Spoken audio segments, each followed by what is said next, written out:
أعوذ بالله من الشيطان الرجيم. بسم الله الرحمن الرحيم. Saudaraku,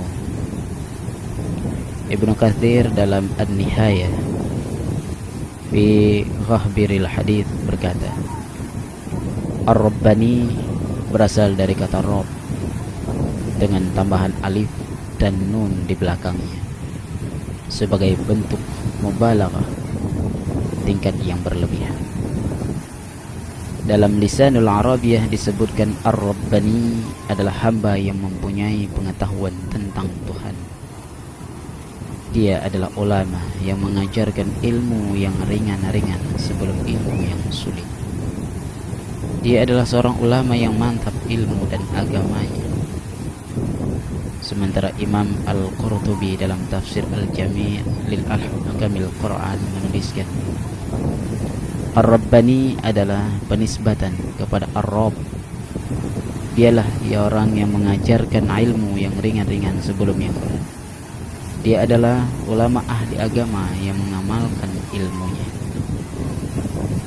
Saudaraku, dari beberapa definisi di atas kita tahu bahwa dalam bahasa Rabbaniyah merupakan penisbatan kepada Allah Subhanahu wa ta'ala. Oleh karena itu, sebagaimana orang menisbahkan dirinya kepada negeri atau marganya seperti Misri, kebangsaan Mesir, Syami, berkebangsaan Syam, dan sebagainya. Ada juga sekelompok orang yang disebut dengan Rabbaniyun, yakni mereka yang telah merealisasikan syarat-syarat untuk menisbahkan dirinya kepada Allah Subhanahu wa ta'ala. Adapun secara istilah, arti Rabbani sebagaimana dikatakan oleh Abu Hamid Al-Ghazali adalah orang yang dekat dengan Allah. Adapun hamba yang paling Rabbani adalah hamba yang paling dekat dengan Allah Subhanahu wa ta'ala.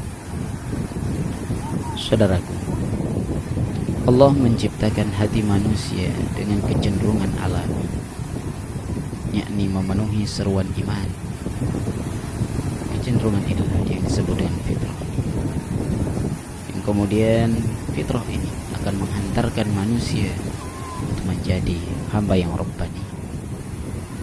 Allah Subhanahu wa ta'ala di dalam surah Ar-Rum ayat 30 berfirman, Bismillahirrahmanirrahim. Faqim wajhaka lid-din hanifa fitratallahi allati fatara an-nasa 'alayha la tabdila li khalqillah dzalika ad-dinul qayyim walakinna aktsara an-nasi la ya'lamun. Maka hadapkanlah wajahmu dengan lurus kepada agama Allah sesuai dengan fitrah Allah, disebabkan Dia telah menciptakan manusia menurut fitrah itu. Tidak ada perubahan pada ciptaan. Itulah agama yang lurus. Akan tetapi kebanyakan manusia tidak mengetahuinya. Dengan fitrah inilah seluruh manusia memulai hidupnya di dunia. Namun sedikit demi sedikit ia surut mundur ke tempat hawa nafsu yang bercokol. Abu Hurairah meriwayatkan dari Rasulullah SAW bahwa setiap bayi terlahir dalam keadaan fitrah. Orang tuanya yang menjadikan anak itu sebagai Yahudi atau Nasrani atau Majusi. Hadis riwayat Bukhari dan Muslim. Saudaraku, jika sejak semula seorang hamba membiarkan hatinya tanpa pengarahan, perasaannya sangat mudah berjalan ke arah yang diinginkan nafsu. Jika nafsu yang lebih disukai, maka semua yang diinginkannya pun disukai. Sehingga sedikit demi sedikit hati menjadi terbiasa memenuhi ajakan hawa nafsu dan pengaruh. Sedikit demi sedikit akan melemah. Jika kondisi ini terus berlangsung, maka hati akan dikuasai oleh nafsu. Kehendaknya dirampas, dan ia akan menjadi tawanan nafsunya menurut dan mentaatinya. Ketika Allah memberi anugerah kepada hambanya dengan memasukkan iman ke dalam qalbunya, bukan berarti ia mempunyai kebebasan penuh atas kehendak dan hatinya keluar dari tawanan nafsu. Akan tetapi ini berarti mulai kembali kehidupan hati untuk memulai perseteruan antara iman dan nafsu dalam memperebutkan keputusan yang akan diambil oleh qalbu. Apabila seorang hamba terus mendapatkan bantuan dari hatinya yang menguatkan keimanannya dan terus berjihad melawan hawa nafsu, perlahan-lahan dia akan terlepas dari tawanan nafsu tersebut hingga kebebasannya benar-benar sempurna. Lalu terlahirlah kembali hati yang hidup yang berhubungan dengan Allah Subhanahu wa taala, yang disebut dengan hamba yang rabbani. Hudzaifah bin Yaman meriwayatkan dari Rasulullah sallallahu alaihi wasallam, satu persatu fitnah terus dihadapkan kepada hati, bagaikan tangkai-tangkai di dalam tikar yang terbentang. Setiap hati yang terasuki oleh fitnah akan dituliskan padanya satu titik hitam, sedangkan hati yang menolaknya dituliskan titik putih di dalam. Hingga hati manusia menjadi dua macam, yaitu hati yang hitam bagaikan wadah air yang terbalik. Ia tidak menerima kebaikan, tidak menolak kebukaran, dan hanya mengikuti hawa nafsu yang masuk dalam. Dan yang kedua adalah hati yang putih, yang tidak dipengaruhi oleh fitnah selama langit dan bumi masih berada. Hadis riwayat Muslim. Saudara, hati yang hidup dan terbebas dari kekuasaan hawa nafsu terkadang juga bisa lalai. Hal ini merupakan tabiat manusia. Kelalaian tersebut dimanfaatkan oleh nafsu dan syaitan untuk menghalangi manusia dari jalan Allah. Namun dia cepat menyadarinya dan mengejar apa yang terlewatkan darinya. Bahkan terkadang hati kembali dalam keadaan lebih baik dari sebelum, menjadi hati yang rabbani. Di dalam surah Al-A'raf ayat 201, Allah Subhanahu wa taala berfirman kepada kita semua, sesungguhnya orang-orang yang bertakwa, bila mereka ditimpa was-was dari syaitan, mereka ingat kepada Allah, maka ketika itu juga mereka melihat kesalahan-kesalahan. Saudaraku, Ibnu Qayyim radhiyallahu an berkata, hati terbagi menjadi tiga macam. Yang pertama, ada hati yang hidup, yakni hati yang berhubungan dengan Allah, hati yang rabbani. Sementara yang kedua adalah hati yang mati, yakni hati yang tidak ada kehidupan di dalamnya, yakni hati syaitan.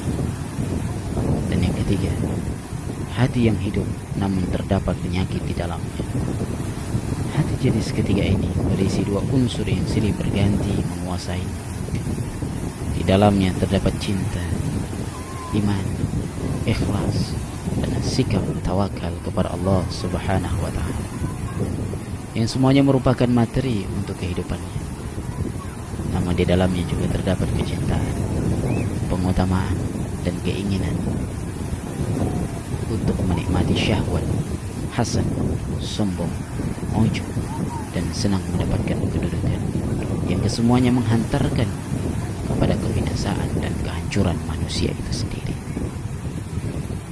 Hati jenis ketiga ini diuji dengan dua penyeru. Penyeru pertama mengajaknya kepada Allah, kepada Rasulnya, serta kepada hari akhir.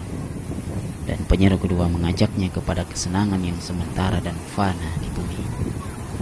Namun hati sejenis ini memenuhi ajakan yang paling dekat dengannya. Saudaraku, Ibnu Qayyim melanjutkan, sebagaimana anggota tubuh diharapkan dalam kondisi baik, demikian juga dengan hati.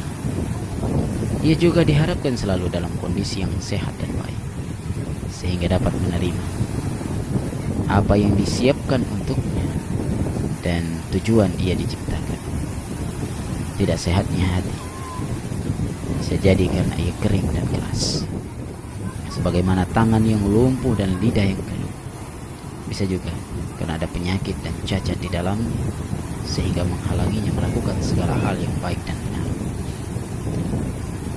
Saudaraku, hal ini berarti adanya keimanan di dalam hati tidak otomatis membuat pemilik hati itu menjadi hamba rabbani.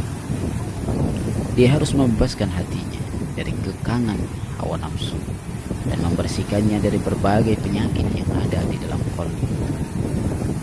sehingga hati terlahir dengan sempurna, kemudian memulai perjalanannya menemui Allah Subhanahu wa ta'ala. Sifat Rabbani merupakan sifat khusus bagi orang-orang yang memiliki keimanan yang sempurna. Mereka dapat mencapai sifat tersebut ketika memenuhi syarat-syaratnya. Setiap orang yang merenungi rangkaian kata di dalam Al-Quran akan mendapati suatu tuntutan bagi orang-orang mukmin untuk menghidupkan hatinya. Dalam surah Al-Anfal ayat 24 Allah berfirman, "Wahai orang-orang yang beriman, penuhilah seruan Allah dan seruan Rasul. Apabila Rasul menyeru kamu kepada suatu yang memberikan kehidupan kepadamu." Al-Quran juga menanyakan ketidakkhusyukan hati mereka orang yang tidak khusyuk kepada Allah. Dalam surah Al-Hadid ayat 16 Allah Subhanahu wa ta'ala berfirman, "Belumkah datang waktunya bagi orang-orang yang beriman untuk tunduk hati mereka mengingat Allah dan kepada kebenaran yang telah turun kepada mereka." Hal ini menunjukkan bahwa masuknya iman ke dalam hati seseorang harus diikuti dan usaha yang terus menerus secara berkesinambungan untuk melepaskan diri dari ikatan-ikatan bumi, yaitu hawa nafsu, dan memulai perjalanan yang sesungguhnya menuju kepada Allah dengan banyak mengingat dan menyebut nama Allah serta mengingat akan hari akhir yang dijanjikan oleh Allah Subhanahu wa ta'ala. Dengan demikian, sedikit demi sedikit dia pun akan mendekat kepada Allah hingga menjadi hamba yang rabbani. Itulah yang diperintahkan oleh Allah kepada kita. Menjadi hamba yang rabbani adalah sebuah tujuan, yang semua itu menjadi cita-cita orang-orang yang beriman dalam rangka menuju kepada Allah Subhanahu wa ta'ala. Saudara, semoga kita termasuk dalam orang yang senantiasa berusaha semaksimal daya upaya yang kita mampu dalam kehidupan ini untuk kita wujudkan, sehingga kita akan menjadi hamba yang rabbani yang senantiasa dalam ridha Allah Subhanahu wa ta'ala. Demikian, wallahu a'lam. Semoga Allah senantiasa memberikan hidayah, taufik dan inayahnya kepada kita. Assalamualaikum.